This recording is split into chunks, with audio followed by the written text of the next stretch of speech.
Hey everyone, happy Tuesday evening. Hey, thank you so much for giving me some flexibility to come at you a little later on this Tuesday, my Transformation Tuesdays. Now normally I've been coming to you live at noon on Tuesdays, but this week is a little bit different here at Team NESET. Like many of you, maybe it's spring break for our kiddos, and we actually have one of our littlest ones homesick. So thank you for the flexibility and thank you for watching. I see my sister joining. Hi Sharon. We're going to talk metabolism today, and as I promised, we're going to talk about calories. So if you log on, please say hi. Marcella, hello. Thank you so much for watching. This will be good information. So feel free to invite friends now and share them to this broadcast, because we're going to talk about metabolism. And my question is to you guys, how do you feel about your metabolism? Well, 99% of people probably would tell you that they think they have a slow metabolism.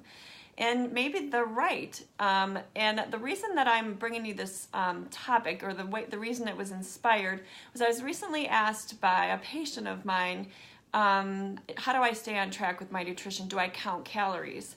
And my answer very quickly was no. I haven't counted calories in a really long time, but that is a very common method that people use when they are trying to lose weight, right? They count calories. Well, we've been taught that for such a long time, perhaps that's why people still believe it, but times have changed.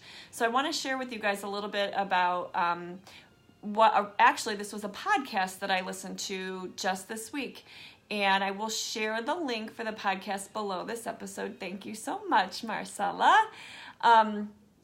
So like many of you guys know, I'm not an expert in the field of nutrition by any means. I am a physical therapist and a runner and a wife and a mom, and a lot of the stuff that I share is self-taught. But this particular podcast that I like to listen to is one by a physical therapist named Dr. Joe Tata.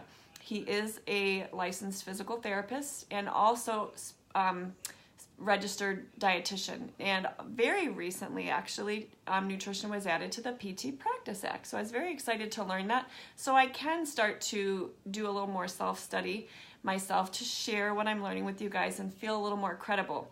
What I'm going to say about this information that I'm going to share with you guys now is this is basically the notes that I have taken as I listen to this podcast. It's a huge subject and a lot of science, and we could have many episodes that stem off of this, but this is just going to be the basic information, okay? What you need to know first, we'll start with, is the definition of metabolism. What is your metabolism? Very simply, it's a chemical reaction that takes place in your body.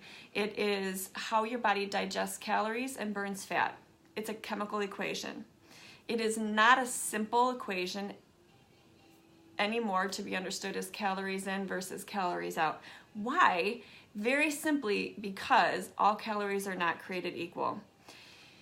If we want to have a healthy metabolism, we actually have to keep our metabolism going, right? Like a runner, like a machine, like your car. If you want your vehicle, your machine to perform, you actually have to fuel it. And so hopefully by the time you finish this broadcast, you're going to feel like you have a little more power maybe to control that metabolism. So let's talk about very quickly one reason why all calories are not created equal. If you consider that a diet soda has the same calories as water, you would think, if you were counting your calories, that diet soda would be a healthy alternative to maybe a higher calorie regular Coca-Cola. Well, many of you guys know by now that the artificial sugars that are present in the diet sodas are very harmful. Your body doesn't recognize them as the artificial sugar that they are, and they actually slow down your metabolism. So if you currently still do drink diet sodas or use artificial sweeteners, you must stop, and I'd be happy to share more information with you on that. Artificial sweeteners slow down your metabolism. So that calorie for calorie choice, choose the water every time, okay? Our bodies also don't metabolize calories the same way, and so that's important information because you actually can have more control there. So when you consider that fat, now we're talking the major macronutrients of fat, carbs, and proteins. Fats are very calorie dense, 9 grams per calorie when you can consume a healthy fat, versus a protein and a carbohydrate, which is only 4 grams.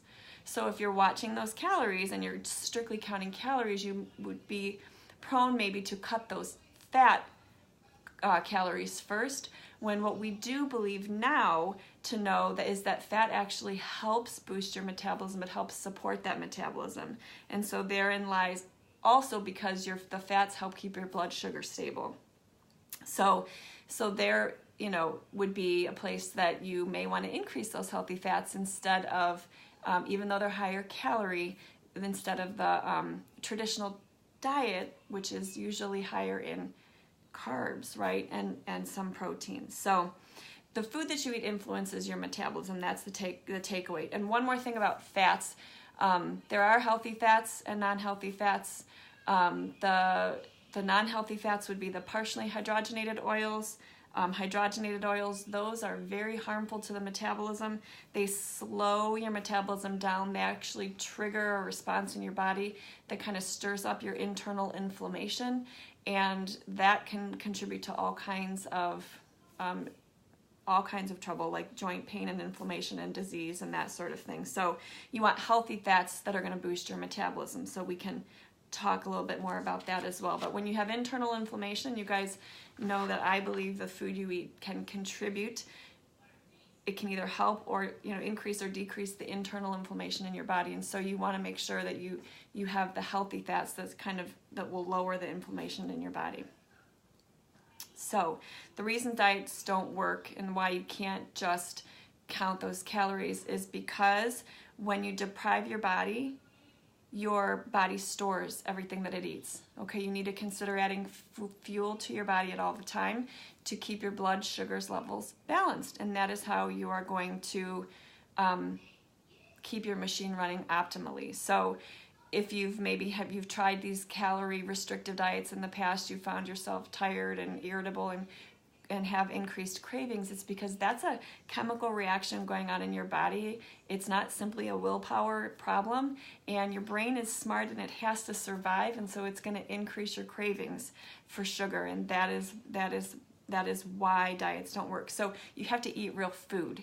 If you want to lose weight, you actually have to eat real food. And the nice part, I think I've shared this with you guys recently, the people that we've been helping them realize what major macronutrients you should be eating, they're amazed at the amount of food that they can eat, because it's a lot of food that you get to feed your body when you eat real food, not fake food. So cravings, here's a little bit more science, you guys. So maybe you know this or not, but I had a bachelor's in biology, and I'm kind of a science nerd. So I'll try to share just a little bit about this. Why do we get these cravings? Kind of what I mentioned already. When our blood sugars are all out of whack, that's when we're going to see cravings, or when we deprive ourselves. So you have two hormones in your body. You have glucagon and insulin. These are related to your absorption of your food. And you want to be friends with glucagon, because glucagon is your fat burning hormone. You do not want to be friends with insulin. That is your fat storing hormone. And they can't coexist at the same time. You can only have one or the other. And so when you eat in a way that keeps your blood sugars balanced, then you're going to have more glucagon, and you won't have these sugar spikes that happen in blood sugar. So what happens when you eat just sugar? All carbohydrates, when you take in carbohydrates, no matter what kind they are, they turn into sugar in your body. Okay, when that happens, you get a spike. I mean, that could be a banana. It could be a potato chip. It could be bread. Any carbohydrate you take in is going to spike that blood sugar. And then what happens is you get a crash. Okay, so what we are recommending, or what this podcast recommended, which is actually a pretty cool concept, and I would say a very similar way to the way we eat here, she called it eating in a PFC pattern. So protein, fat with your carbohydrates. So each time you eat a meal, if you link the carbohydrates to a protein and a fat, you're actually going to help your metabolism. And here's how. So the fat, I think we talked about this already. Your fat is going to help your metabolism because it slows down the sugar absorption.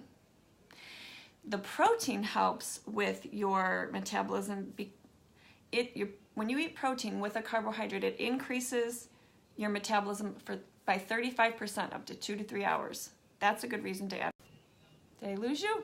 Oh, for a half a second I did. Okay, this was something new that I learned. So protein, I have to look at my notes, is actually a precursor to the neurotransmitter that causes sugar cravings.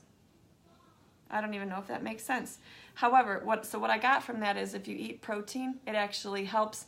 It's because it's sort of a precursor to that neurotransmitter that's gonna maybe satisfy the craving for sugar. So eat protein to help, and fats together are gonna slow down that sugar absorption and keep your blood sugar balanced. So this is a lot of science, you guys. If you have questions, if you logged in, kind of halfway through this broadcast, feel free to leave comments or questions below and I'll come back. But we're basically talking about how calories are not all created equal, why diets don't work because it's not a simple equation any longer, and that actually when you eat in more of a balanced manner of a protein, a healthy fat with your carbohydrate, you'll keep your blood sugars more balanced. You fuel your body on a continuum level. Your body can actually perform and respond in favor by actually boosting your metabolism and helping you lose weight. There we go. So there is my episode 11 on my Transformation Tuesdays on how maybe you should feel a little better after watching this episode, that you have some control. It's not simply a willpower issue. Many people get defeated when they try to lose weight because they cut their calories, they start working out more, and they deprive their bodies. Their metabolism just slows down. And I don't know about you ladies, and I'm sure it happens for gentlemen too, your metabolism just seems to change the older we get. And many of us now believe that it's a hormone game, and we talked a little bit about that today too. So thank you, Marcella. So nice of you to join. If you found this valuable, share it with your friends. If you have questions, please let me know. As always, we will do our very best to bring you what we are learning around noon on Tuesdays for our Transformation Tuesdays, truly wanting to help you all live your healthiest version of your life as possible while we try to do the same for ourselves. So thank you guys so much, and wishing the sun would come out here, and that spring must surely be around the corner. You guys have a blessed night.